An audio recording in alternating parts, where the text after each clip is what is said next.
আসসালামু আলাইকুম viewers, welcome back to my page and channel Mahbub Rahman Masud. Guys, আশা করি সবাই ভালো আছেন। আলহামদুলিল্লাহ, আমি ভালো আছি। আজকে আমাদের দোকানে সিজনের ফল আমের গাড়ি আসছে চাঁপাইনবাবগঞ্জ থেকে। 100% ফরমালিন মুক্ত আম, সরাসরি চাঁপাইনবাবগঞ্জের আমের বাগান থেকে নিজের হাতে পাড়া আম, কোনো ফরমালিন বা কোনো কিছু নাই। এখানের আমের মিষ্টি গ্যারান্টি দিয়ে দেওয়া হবে ইনশাল্লাহ।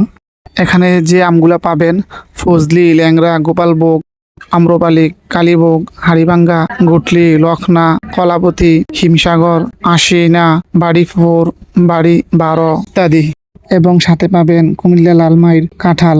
এই যে কাঁঠালগুলো দেখছেন, এগুলা নিজের হাতে পেরে আনা হয়েছে লালমাই থেকে। একদম মিষ্টি ও অনেক বড় বড় কোষ। কাঁঠাল ও আমের প্রয়োজন হলে এখনো চলে আসুন নূরজাহান সুপার শপ, তরুণ হাউজিং এর সামনে, সাতরা, ধর্মপুর আদর্শ সদর, কুমিল্লা। অথবা প্রয়োজনে কল করুন 01615346602 বা 01890755804। আজকে এই পর্যন্ত। ভালো থাকুন, সুস্থ থাকুন। আবার দেখা হবে নতুন অন্য কোনো ভিডিওতে। আল্লাহ হাফেজ। আসসালামু আলাইকুম রহমতুল্লাহ।